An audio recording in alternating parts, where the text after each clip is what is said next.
հանձնվեր ծառայություն իրականացնել։ Հոգևոր նորոգման օրակարգը հասել է բանակային կորպուսներ, Գորիսի հոգևոր հովիվն է ահազանգում։ Հրամանատարները ճնշում են գնդերեցներին։ Սյունիքի մարզի բանակի բոլոր հոգևորականներին հավաքել է կորպուսի հրամանատար Արմեն Գյոզալյանը։ Կորպուսի հրամանատարը սաղին կանչել է, ինչ-որ կարծիք հարցրել, ինչ արել, կանչել ենք Մեղրիինը, Կապայինը, Սիսյանինը, այսպես ասեմ էլի, որպեսզի ավելի պարզ լինի, ասենք մեր բոլոր մեր մարզի գնդերեսներին կանչել են ու համապատասխան ցուցումներ են փորձել տան։ Գորիսի հոգևոր հովիվ Տեր Ահարոն Քահանային գնդերեցները պատմել են նաև սպառնալիքի մասին, որ ստացել են իրենց անմիջական ղեկավարներից։ Ասել են, եթե չմիանա, գնալու եք շարքային ծառայող դառնանք։ Բայց թե տես բան ասել են 100%։ Զինված ուժերում այսօր շուրջ 40 գնդերեց է ծառայում։ Նրանք շարքային պայմանագրայիններ են, հիմնականում սարկավագներ։ Սատանան միշտ էլ փորձում է գայթակղի, շանտաժանի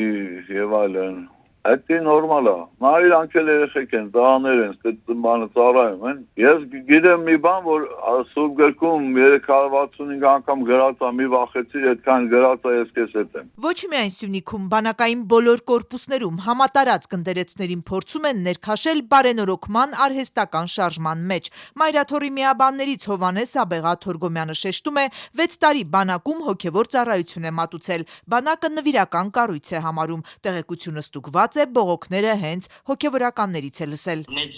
կանչում են հրամանատարի մոտ եւ թուղթ են ներկայացնում, որ արդյոք դրանք միանում են այս կեղծ օրակարգին, թե չեն միանում։ Ու ինձ մոտ հետաքրքրություն առաջացավ, որ բոլոր գնդերեցներին, որ ես անձամբ կապ ունեմ, շփում ունեմ, զանգել բոլոր կորպուսների գնդերեցներին զանգել են։ Բոլորն էլ հաստատեցին, որ այո նման գործընթաց կա, որ կանչում են։ Հովհաննես Աբեղային ցուցումների մասին պատմել են, ահաբեկելու վերաբերյալ ոչ, բայց ասում է հրամանատար է եղել, ստել է թե քո առաջնորդը միացել է բարենորոգողներին, դու էլ միացի։ Ինքը ստորագրել է, որ ուզում է միանալ, հետո պարզել են, որ առաջնորդը այդպիսի դիրքորոշում չունի, գնացել է եւ դիմումը հետ է վերցրել։ Աբեղան կաթողիկոսական գահի շուրջ ծավալվող կրքերը քաղաքական է համարում, դրանում ներգրավելն ասում է բանակի գործը չէ։ Իրանց քաղաքական բուն խնդիրը, որ եկեղեցին ենթարկեցել է, այսինքն իրենց պետք է որ լինի կաթողիկոս, օրվա նախագահի նման, որ ինքը կա, բայց ձայնը չկա։ Այնպես չէ, որ պաշտպանության նախարարը հակառակն է պնդում, նա էլ է ասում բանակը քաղաքականության հետ գործ չունի։ Բանակը ոչ մի կերպ չի կարող ներքաշվել քաղաքական process-ների մեջ։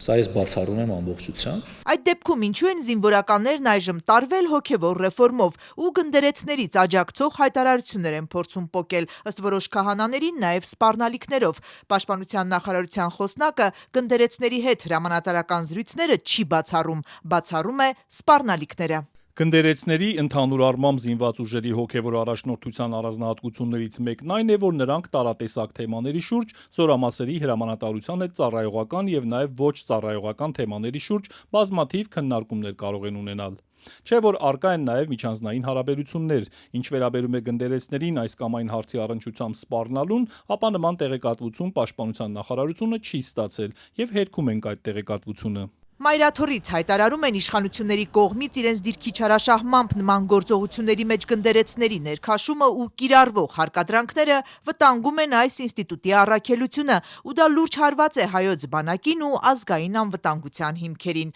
Հայաստանի վարչապետը այսօր էլ է հայտարարել, ամենայն հայոց կաթողիկոսն է սպառնալիք երկրի անվտանգության համար։ Ահա թե ինչու է ինքը ոչ միայն որպես հավատացյալ, նաև որպես վարչապետ գործի անցել։